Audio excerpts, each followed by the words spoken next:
The mind is naturally active, but when it becomes conditioned to chase happiness, that activity turns into restlessness.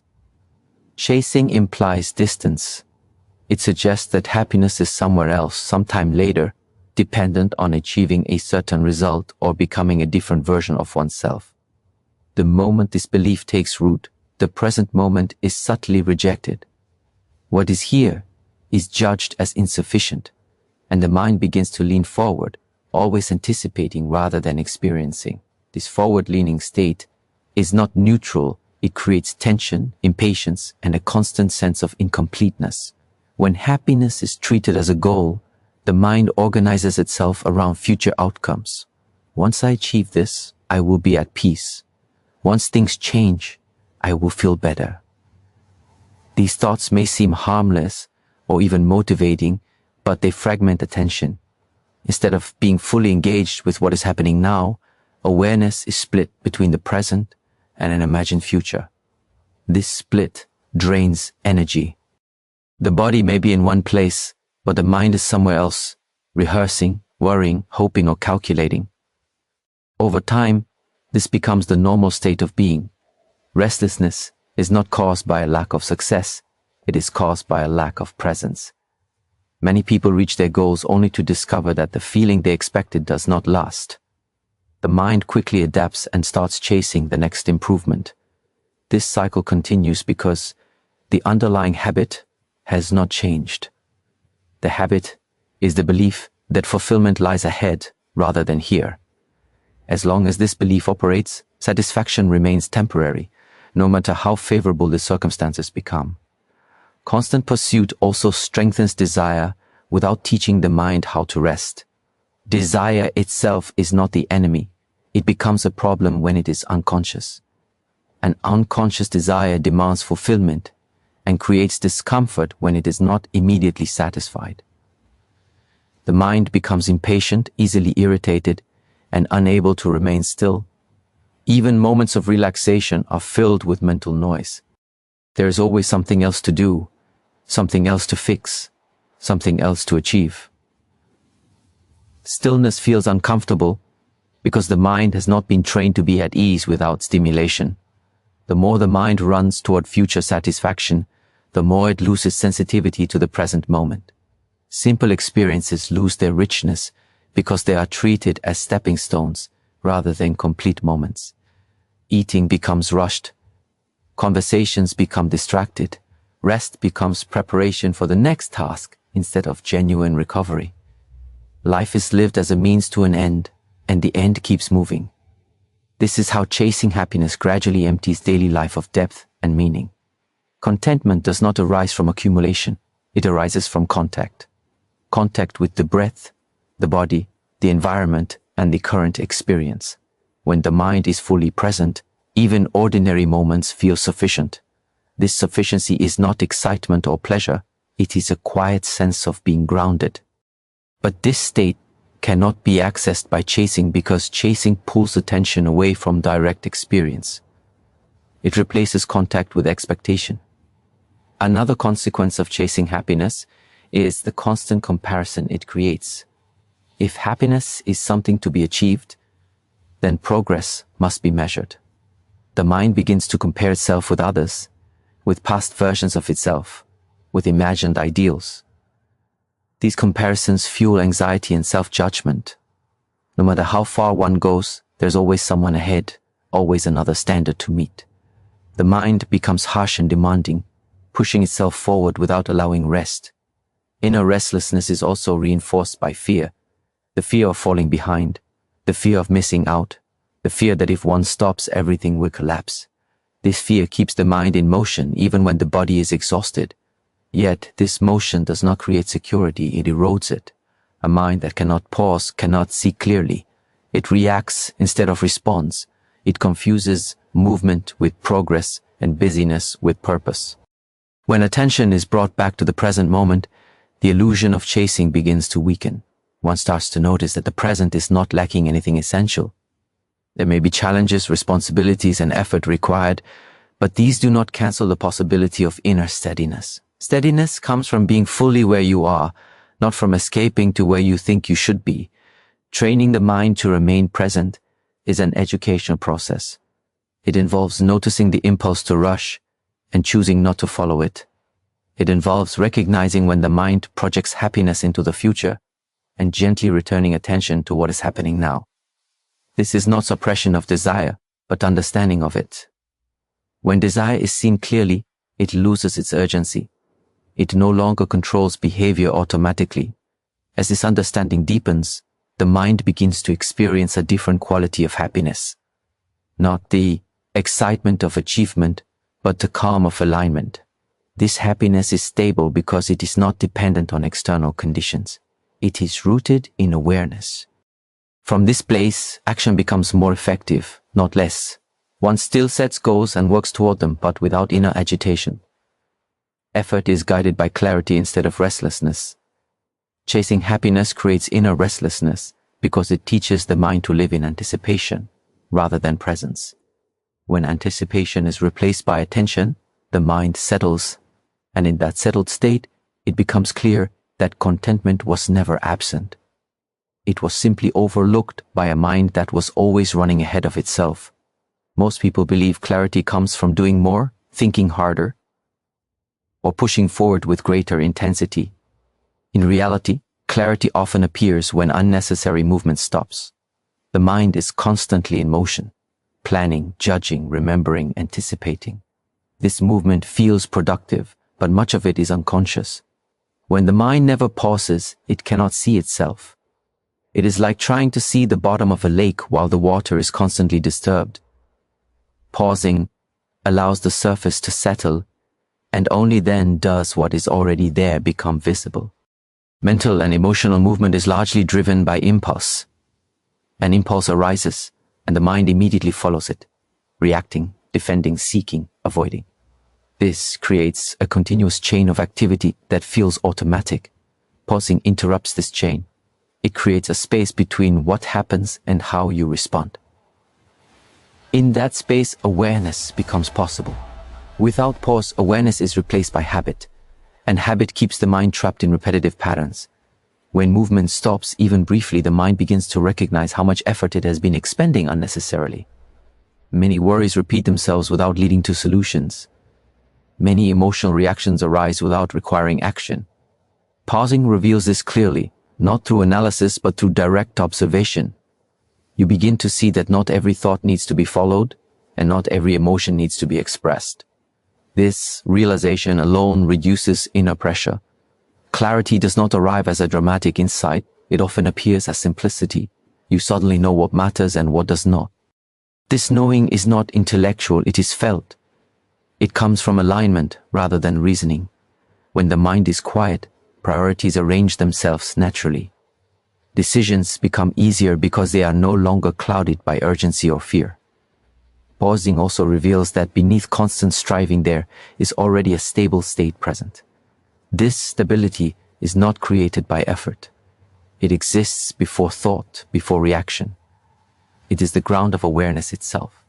Most people overlook it because they are too busy managing their inner noise.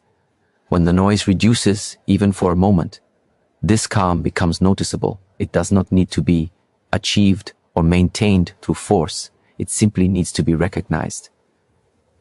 Emotional pausing is especially important. Emotions are waves of energy that move through the body and mind.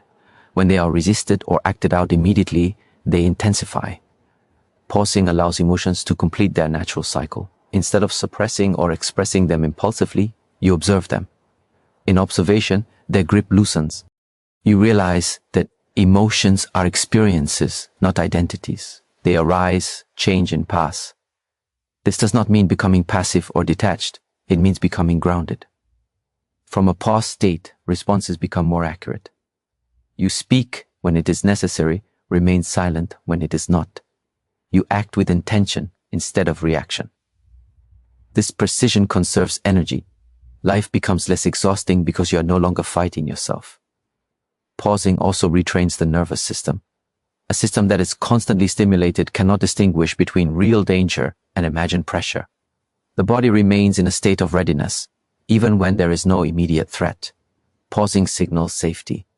It allows the body to return to balance, Breathing deepens, muscles soften, and perception widens.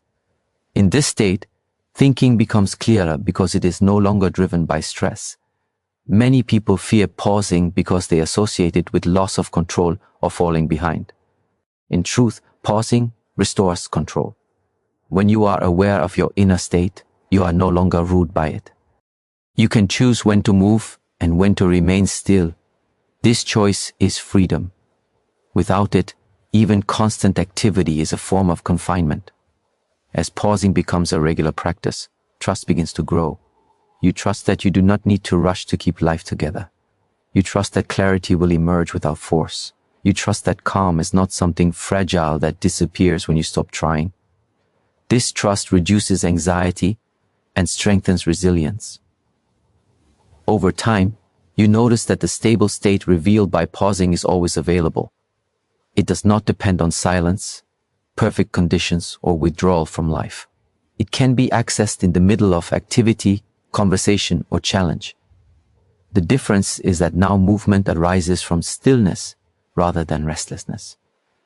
Action becomes an extension of calm, not an escape from discomfort. Pausing, then, is not a break from life. It is a return to what has always been supporting you. When movement stops, clarity appears not because something new is added, but because what was obscured becomes visible. Beneath the constant striving of the mind, there is a natural steadiness. Recognizing it changes how you move, how you decide, and how you live.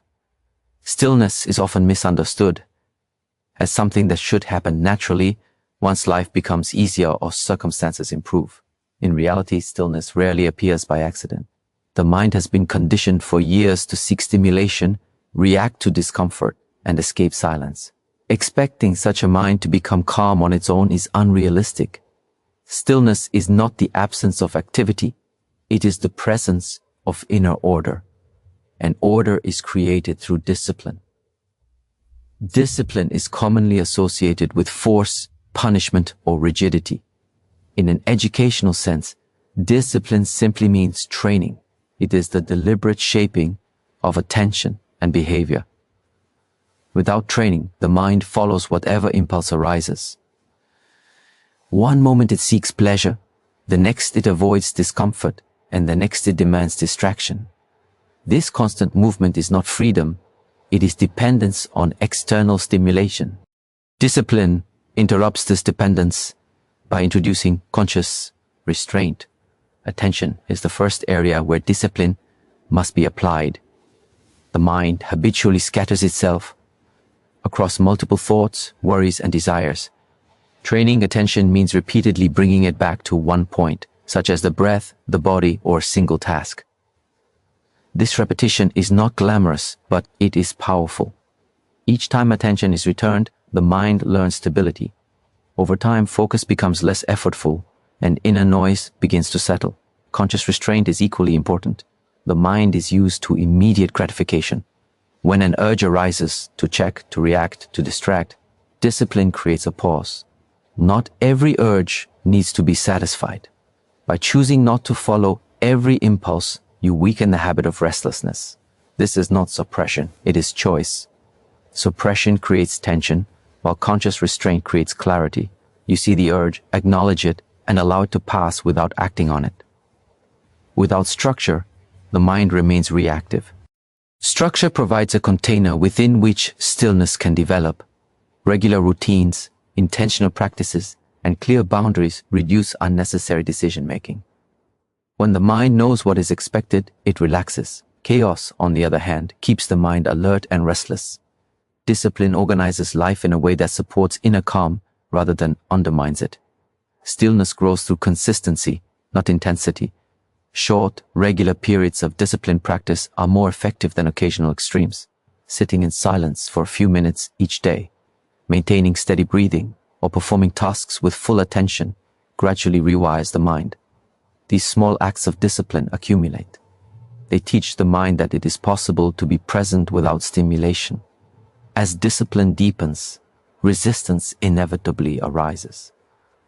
The mind protests. It becomes bored, restless, or doubtful. This resistance is not a sign of failure. It is a sign that training is working. You are encountering the habits that have been running unnoticed. Discipline means staying with the practice, even when it is uncomfortable, not because of force, but because of understanding. You recognize that temporary discomfort leads to long-term stability. Through disciplined attention, the mind begins to experience moments of stillness. At first, these moments are brief. They appear between thoughts, between breaths, between reactions. With continued training, these gaps widen. Stillness becomes less fragile. It is no longer dependent on perfect conditions. You can remain calm even when the environment is noisy or demanding. The addiction to external stimulation weakens as inner stability strengthens. You no longer need constant input to feel okay. Silence becomes tolerable, even nourishing. You begin to appreciate simplicity. This shift is significant because it restores autonomy. When you are not dependent on stimulation, you are less influenced by external circumstances. Your well-being becomes more self-sustained. Discipline also brings honesty. When you sit still and pay attention, you cannot escape your inner state. You see impatience, fear, and desire clearly. This clarity is not meant to judge, but to educate. By seeing these patterns directly, you understand how suffering is created. Understanding leads to natural change. You stop feeding habits that no longer serve you. Over time, discipline transforms effort into ease. What once required conscious control becomes natural. The mind learns a new baseline. Stillness is no longer something you visit occasionally. It becomes the background from which thoughts and actions arise. This does not make life passive. It makes it precise.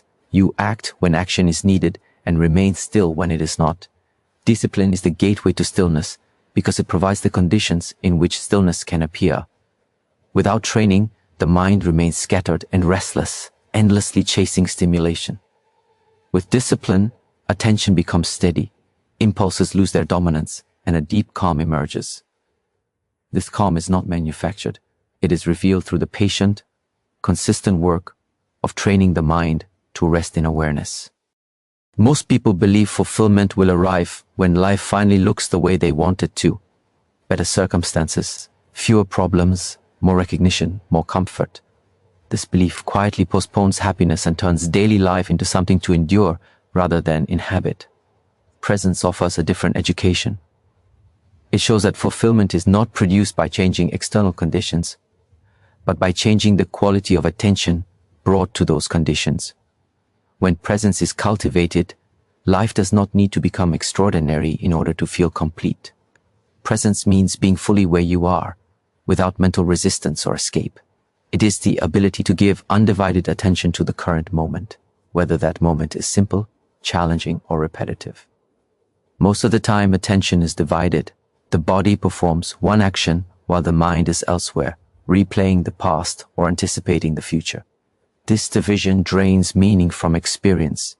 When attention returns to what is actually happening, even the most ordinary activities regain depth. Ordinary life is often overlooked because it lacks intensity. Eating, walking, cleaning, working, listening, these actions are treated as means to an end. The mind rushes through them, waiting for something more interesting or rewarding. Presence reverses this habit. It reveals that each action is already complete when it is fully experienced. The taste of food, the sensation of movement, the sound of another person's voice, these are not trivial details. They are life itself, happening in real time. When presence is absent, fulfillment becomes dependent on outcomes. Success must be achieved. Problems must be solved. Conditions must improve before satisfaction is allowed. This creates tension and impatience. You work not because the work itself has value, but because you want to reach the end. Presence changes the relationship with effort. Action is no longer only about results, it becomes an expression of awareness. You do what needs to be done fully, without using the future as an escape from the present. This does not mean abandoning goals or responsibilities. It means no longer tying your inner state to their outcome. When presence is strong, you can care deeply about what you do without being consumed by anxiety. You act with sincerity and focus, then let go. Fulfillment arises from the quality of engagement, not from whether things unfold exactly as planned. Presence also softens resistance. Much suffering comes from mentally arguing with what is happening. You may be doing one thing while wishing you were somewhere else, or facing a challenge while wishing it did not exist. This resistance adds a layer of tension that has nothing to do with the actual situation. Presence removes this extra burden. When you stop fighting the moment, energy is freed. You deal with what is real instead of what you wish were different. As presence deepens, appreciation arises naturally. Not forced gratitude, but a quiet recognition of sufficiency. You notice small details that were previously ignored. Light, texture, rhythm, silence. These details ground you. They remind you that life is not only made of achievements and milestones, but of countless simple moments that support you every day. Fulfillment grows from this recognition, not from accumulation. Another transformation occurs in relationships. When you are present with another person, listening without preparing your response or projecting expectations, connection deepens. Even brief interactions feel meaningful. You are no longer using people to meet emotional needs, you are meeting them as they are. This reduces disappointment and strengthens respect. Fulfillment in relationships comes from presence, not from trying to extract happiness from others. Presence also builds resilience. When you are fully engaged with the present moment, difficulties are met one step at a time. You are not overwhelmed by imagined futures or haunted by past mistakes. You deal with what is in front of you, using the resources available now. This practical groundedness creates confidence. You trust yourself to respond rather than panic. Over time, the search for happiness changes direction. You stop looking outward for permission to feel at ease. You recognize that fulfillment is a state of alignment, not a reward. It arises when attention, action, and awareness move together. In this alignment, even challenging days carry a sense of purpose because you are fully participating in your own life rather than watching it pass. Presence does not remove pain or difficulty, but it prevents unnecessary suffering. It allows joy and discomfort to coexist without conflict. You stop demanding that life feel good all the time and start allowing it to be real. This honesty is deeply freeing. It removes the pressure to constantly improve your experience and replaces it with acceptance and engagement. When presence is cultivated, ordinary life is no longer something to escape. It becomes the ground of fulfillment. You realize that happiness does not depend on achieving a perfect future or eliminating all problems. It depends on your willingness to be fully here, now, with whatever is happening. In that willingness, life reveals its quiet richness, and fulfillment becomes a stable companion rather than a distant goal.